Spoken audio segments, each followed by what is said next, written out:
So just to remind everybody, just before we get started, that today's session is being recorded. So if you're watching this live, then please do submit questions via the Q&A on Zoom, and I will, if we have time at the end of the session, I'll pass them through. If we don't have time at the end of the session, because we're going for the full hour today, then we will ensure those questions get passed straight over to the team for you to answer them directly. If you're watching this on catch up, you can still submit questions. You just need to send an email through to member services, and the team here will pass them on to Chirag, Nishant, and Himanshu as well to pick up with you directly. So I'll buy out now, and I'll pass over to Nishant, who will take us through the first section. Thank you, Richard. Good afternoon, everyone. So, as he mentioned that my brief introduction is I'm a chartered accountant. I'm in UAE since last 17 years, ex-KPMG Dubai, and now with the RNG. So, the topic given to me is the taxation of the corporation and business law, which popularly known as a corporate tax law, since there are not only the corporate, but the tax is levied on the businesses. Hence, the name given is the taxation of the corporation as well as businesses. So I was told that in 15 minutes you have to explain the entire law. So I said, entire law? They say, yes, we are box. In 15 minutes we have to explain entire law. I said, okay, great. So let's start with the first slide. I will try to cover entire law in 15 minutes. So here we go. Okay. So the UAE law is very comprehensive law. It contains 17 articles with 60 pages and 20 chapters. So it's very comprehensive, but it's very well worded. I have been to the various law of the world, and what I notice, all the major jurisdiction like the India, the Europe, the USA, like they evolved during 2 3 decades. And here, what we did, we took all the cream part from the entire world. So law is very comprehensive, very small, yet very effective. There are administrative chapters and imposition chapters. So first we'll talk about the administrative chapters. There are chapter number 1 and 2 defined as many as 62 definitions within the law. There are two, like corporate tax has introduced two regime.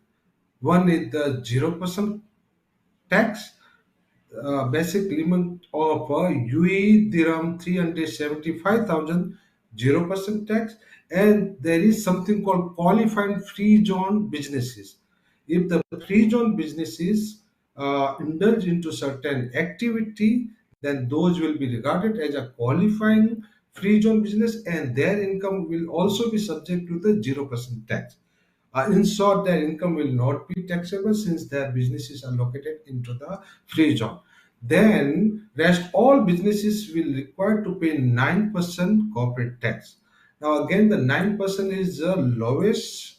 I think the one more jurisdiction, the Hungary has the 9%, and the UAE the second one. That way, the rate is very low. Then little bit compliance we will touch upon the registration. Yes, every business established incorporated in the UAE will require to do the registration. So registration is must for the every taxable person, whether there is a tax liability or not, but registration need to be done. Once you register and suppose you liquidate the company or you close the business, then you have to deregister the business. Then what is other compliance requirement? We need to file the return. Now once in a year, as we know worldwide, the corporate tax return need to file annually one time. So one return in a year. Then one need to maintain the books of account as per the International Financial Reporting Standard. we have to prepare the financial statement so that from the income statement we can work out profit and taxable income. The one more thing which is very important is the transfer pricing regulation. Transfer pricing regulation is more or less same like the OECD transfer pricing guideline. We took almost everything from there. Within the law, there is Article 34, 35, 36, which cover everything, including the transfer pricing method. It is very comprehensive, very effective mechanism of transfer pricing regulation. Then tax period is defined. Now, what happened on this part of world? We have some businesses, maybe more than 200 jurisdictions. So we have businesses from the say Europe, from the Middle East, from the Africa, from the Asia, from the South Asia. Now every jurisdiction has their unique financial year. Like for example, India follow the April to March as their financial year. So what UAE did, UAE has given now liberty to businesses that you can adopt tax period as your financial year. Sometimes you have to align your financial year with your headquarters, with your HO. Accordingly, this liberty is given to the businesses, and similar way, tax period will be the as per their financial year. Then you can seek the clarification from the Federal Tax Authority in advance. There will be a penalties for the registration for the default in compliance of the law, and there are certain transactional rule. They introduced the Article 61, whereby you have to close your books of account at a last day. Now the beauty is, this is the, I think I being 20 years in the profession, first time I am witnessing the new law is coming. It is getting implemented to more than 10,000 businesses. So this is something very different. We born after the law, but here only the law is born after us.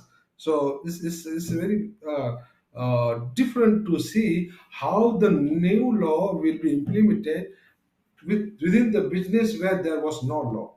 When I arrived in UAE 17 years before, there was not a single fiscal law at all. I used to be in KPMG. I used to ask that how do we do the taxation? How do we do the audit? There is no the vibrant commercial company law. There is no vibrant international financial reporting.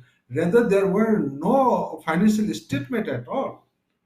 So only certain businesses, they used to have a headquarter outside Middle East.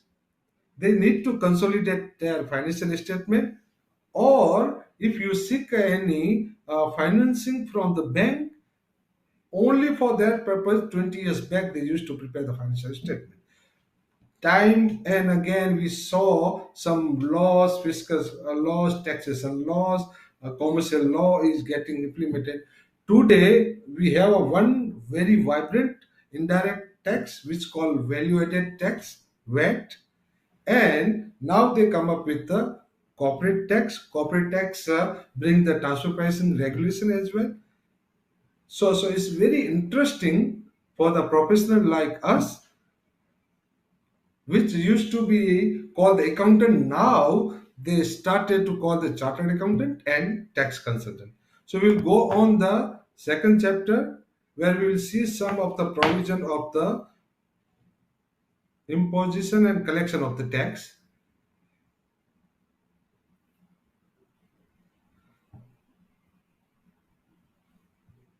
Oh, it's been okay. Yeah, here we go. So there are certain chapter, very few chapter, very comprehensive. Chapter 3 and 4, it defines the category of person, whereby every juridical person, every non-juridical person, and to certain extent natural person is subject to the corporate tax. Now this is the only jurisdiction. When they announced the corporate tax on 31st January 2022, 1.5 year, almost 2 years ago.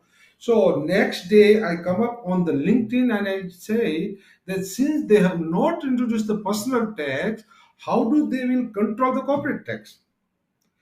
We being here for a long time, we know that 70% is SME closely managed by the owners. So I say that whatever profit will remain with the business, they will take as a salary of the managing partner. Since there is no personal tax, when they come up with the law, we understood they introduced some new concept called a connected person. Accordingly, any income of the owner of the business, director, or a manager need to be benchmarked as per the transfer pricing guidelines. So what they are saying, whatever you pay to the owners, shareholders, partner, it need to be at fair market value. Same need to be benchmarked. Same need to be demonstrated whether it is need based and it is adequate, not less, not more. So this is how they control. Though there is no personal tax, still a vibrant corporate tax. Then we have a something called a free zone person. Though many jurisdiction has a free zone person, the beauty with the UAE is that we have more than 42 free zones. UAE itself is a very small region. Out of this, we have a 42 free zone and maybe somewhere around 9,800 free zone businesses. Now, there is a certain benefit extended by such free zone authorities. Accordingly, while making the business, they establish the rule that at least for a 50 years, it will be a tax holidays. When corporate tax came, the fear was all the mainland businesses will shift their businesses into the free zone to get a 0% incentive. So again, government come up with the rules that only if you are a free zone person, if you undertake the qualifying activity, they have defined 14 qualifying activities through the ministerial decision. If you undertake such activities, then only you will be eligible for the 0% corporate tax. So that's also a lot of forth and back discussion is going on the free zone person because 1%, 0%, and 9% is a very big gap. Then there are same like other jurisdiction. There will be a certain expenses which is allowed, certain expenses is not allowed, which is in the personal nature. Um, uh, Transfer pricing, as I said, transfer pricing regulation is almost same as the OECD transfer pricing guidelines. Then losses, suppose the businesses incur the losses once they become a taxable person under the corporate tax law, such losses can be carried forward until and unless business remain the same. So they are saying 50% business remain the same or 50% shareholding remain the same. Indefinitely, you can carry forward the such losses and set up against the future income. Then they come up with forming the tax group. Suppose you have a 10 entities, then you can club, consolidate their books of account, consolidate the profit. In that case, you have to do one registration and one return. So that benefit is also given, and accordingly, you will not require to follow the transfer pricing regulations since the transaction can be eliminated from both the sides. Then calculation manner is almost same as we follow in the other jurisdiction. The one good thing is that along with the law, they introduced the thing called GARS, General Anti-Abuse Rules. When we were trying to benchmark, we saw that it is almost similar to what law is there in UK. We saw that Finance Act to 2013 introduced the vibrant gas in UK, and many of the things are taken from there. Whereas our law is half based on the Netherlands. We tried to compare with the other jurisdiction, and we found that many of the provisions are similar. Even the word is similar to the Netherlands. So that way the lot of mix because ultimately we have to compare our economy is matched with a certain jurisdiction in the Europe. We cannot match the UE economy with South Asia or India or China or USA. because they are on a bigger scale. And accordingly, all the fiscal laws are based on Europe. So this was the comprehensive presentation on the corporate tax. Now I will be touching upon the timeline, since many of our member will be interested in when the corporate tax is coming into the picture. So this is the snapshot of the timeline. The corporate tax was introduced on 31st January 22.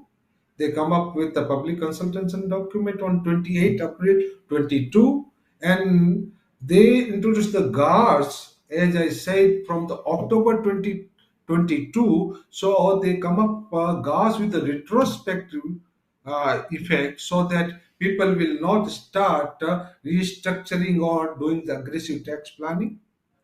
Law was introduced on 9th of December 22, and this law is applicable for the tax period start on or after 1st June 2023.